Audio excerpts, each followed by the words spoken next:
So narito po yung aking dalawang klase ng halaman, ano. Ito po yung ating regular na bonsel. Yan po, ano. Tapos ito nga po yung Motomo Kenya. Dahil yung inaakala kong bonsel na halaman ko, dahil nag-out ako ng ibang collection ko, sinabi nilang hindi pala bonsel, ano. So ayan, isama na natin sa ating mga koleksyon ng mga snake plants. Yung ating unti-unti na pong naglalakihan yung iba, no. At sabi ko nga, meron akong ibang nadidiscovering. Hello everyone, this is Sir Misunawa, Pini Dino Park Eco Garden, and welcome back sa ating YouTube channel. And for today's video, ano ba pag-uusapan natin? Meron po ako sa inyong ikukumparang halaman. Ito po yung mga uri ng snake plants o Sansevieria na ating alaga dito sa ating garden. Kanina po kasi sa aking live sa ating Facebook, merong nangyaring pag-ID, no? Dahil yung inaakala kong bonsel na halaman ko, dahil nag-out ako ng ibang collection ko, sinabi nilang hindi pala bonsel, ano? At ibang halaman, ano? Ano kaya yung halaman na yan, ano?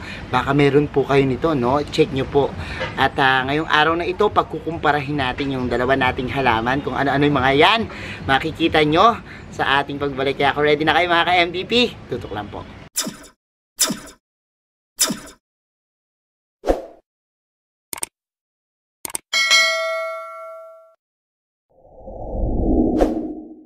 And we're back mga ka-MDP. Ito na nga po yung sinasabi ko, no. Kanina nga po sa ating Facebook live, i-out ko sana tong aking collection na to, no.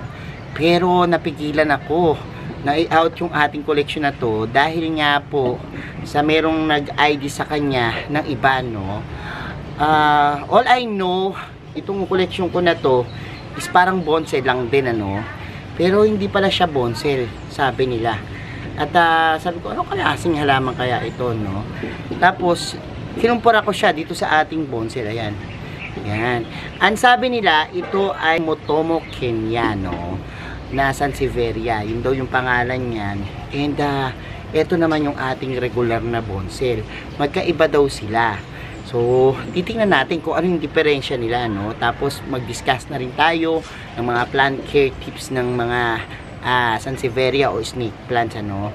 At minsan malilito ka nga sa dalawa, pero meron po silang kakaiba. Papakita ko po sa inyo ng malapitan, ano, at para makumpara natin at masabi natin yung pagkakaiba ng dalawa. Kaya tara, pakita ko na sa inyo. So narito po yung aking dalawang klase ng halaman, ano. Ito po yung ating regular na bonsel. Yan po, ano. Tapos ito nga po yung Motomo Kenya. Actually ang Motomo Kenya parang lugar siya, no. At pinangalan lang sa halaman to kasi parang doon nag-originate itong plants na ito.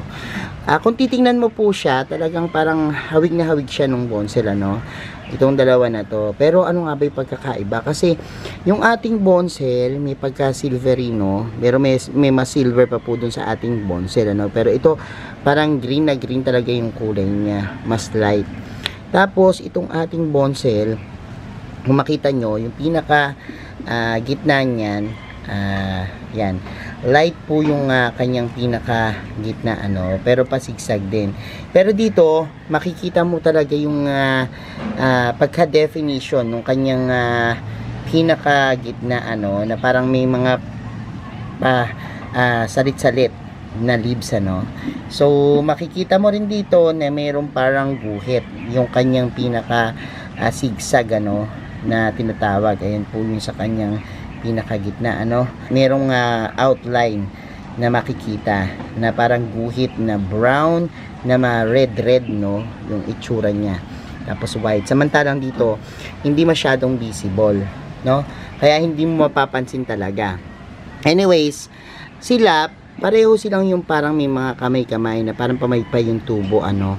Pero ang pagkakaiba kasi din nito, mas mabilog, ano, yung mga bonsel natin. Yan. Ang tawag nga dyan minsan is parang cylindrical plant din, ano. Dahil yung leaves niya parang bilog. Samantalang itong Motomo Kenya, talaga pong mas flat yung kanyang pinaka leaves, no. Unlike nito, mabilog. Yan. Pag ginanyan mo, bilog siya. Pag ito, hinawakan mo, flat, no. So, yan yung pagkakaiba nila. And sa pagtutulis naman, ito matulis din naman siya, kaya lang ito pong pinakatulis po nung Matomo Kenya merong yan red, no. Minsan nagiging brown yung kulay, ano. Meron po siyang ganon, ano. Samantalang yung tips naman po nito is ganyan lang, parang plain, hindi mo masyadong mababanaag. Pag-aalaga ng snake plants, pare-pareho lang din naman po, ano, same lang din. Kaya nila yung low light condition, pero dapat po bigyan din sila ng enough na sunlight. For example, sa isang araw, kailangan nila at least 6 hours na sunlight, ano, or bright na area, no. Doon nyo sila ilagay para po makapag-perform sila ng photosynthesis na tinatawag, ano. Napakaganda po rin kapag halimbawang mabibigay sa kanila yung magandang sikat ng araw, dahil po yung kulay nila mas lalong tumitingkad, ano, at nabubuo. Kahit po hindi siya variegated, makikita nyo po kasi yung mga snake plants natin, may mga print po yan, ano. At para makita po yung kulay na yon at mapansin yung mga ganyang design, kailangan po ng sikat ng araw, ano. Kung wala po kayong sikat ng araw, kasi usually yung iba ang ginagawa dito, nilalagay po, no, sa loob ng bahay, ano. Pwede naman po yan na ilagay sa loob ng bahay. Pwede po kayong gumamit ng grow light or lagay niyo sila dun sa mga area na merong magandang light conditions, ano. Yan po yung sunlight na dapat nating ibigay. Sa paggamit po ng lupa, tingnan niyo po, pansinin niyo yung lupa ng aking mga snake plants. Buhaghag po siya, no. Pwede kayong gumamit ng rice hull, yan, na bulok, tapos haluan nyo ng compost, pwede yan. Pwede rin po kayong gumamit ng pamis, yan, para mas fast draining, ano. Hindi maarte itong mga snake plants, ano, pero kung mas mataba yung lupa nyo, mas tataba siya. Kasi kung mapapansin nyo, minsan yung mga sansevieria natin or snake plants natin, nagiging payat, ano, dahil po yun sa kakulangan ng nutrients dun sa kanilang lupa. Pag halimbawa ang ginamit mo is plain na lupa na hindi mataba, payat din po yung tubo ng kanilang mga dahon. At kapag halimbawa pong ganyan yung nangyari, talaga pong liliit, no? At hindi siya gaganda yung pinaka-roots niya. At kung halimbawa pong mataba yung lupa, mabibigyan ng sustansya yung inyong mga halaman, ang kanya rin pong rooting system ay gaganda, at ang mangyayari po dyan is tutubuan niya ng suloy, no. Ito pong ating mga snake plants ay katulad din ng mga succulents, no, na nakakapag-imbak ng tubig, kaya hindi sila kailangang diligan ng diligan. Kaya lang po, ang sinasabi natin, ito ay mas matibay, ano, at mas mapagpatawad pagdating sa pagtutubig, dahil po kahit po ito ma-overwater, kung halimbawa pong ipapahinga nyo lang, makakabawi po yan. Unlike po nung mga iba nating mga kapamilya nilang succulents, talagang mabubulok, no, yung root rot na tinatawag, pati po stem rot. So ito po matibay, pati yung kanilang dahon. Ang problema lang po sa kanila is kapag umatake na po, no, yung scale, tsaka fungus, yan. At yung fungus po, minsan nakukuha po yan pag laging basa yung lupa, yung ma-moist na talagang tumatagal yung tubig dun sa kanilang lupa, nakakapag-develop po yan ng fungus, no. So mag-spray kayo ng fungicide at least once a month, yan, pwede na po yan, or kaya insecticide once a month din po, para iwas tayo dyan, ano. Sa pagtutubig naman, basta maganda yung lupa nyo, okay na okay, fast draining, kahit araw-araw kayo magdilig, ano, basta matutuyo ka agad. Pero rule of thumbs po tayo, kapag tuyo na yung lupa, tsaka po kayo magdilig, ano.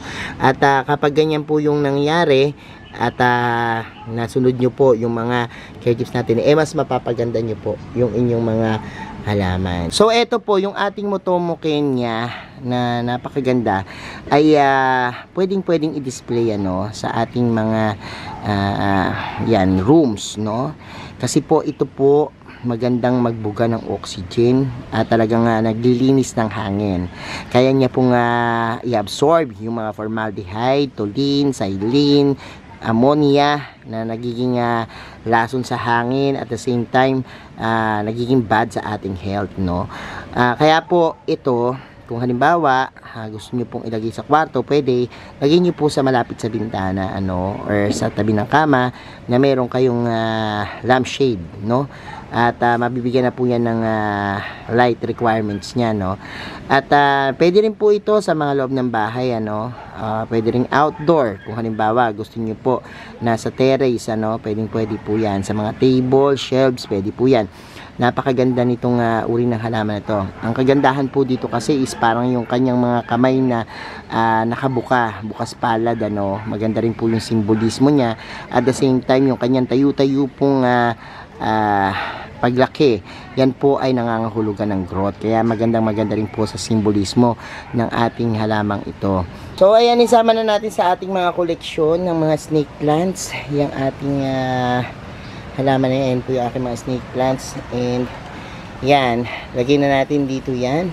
At sabi ko sa inyo, hindi ko alam kung magkano presyohan ito, pero may nagsasabi around 1,000, 1,200, 1,700 pa nga may nagsabi presyohan nito, kaya hindi ko na binenta kanina, no? At hindi na natin in-out.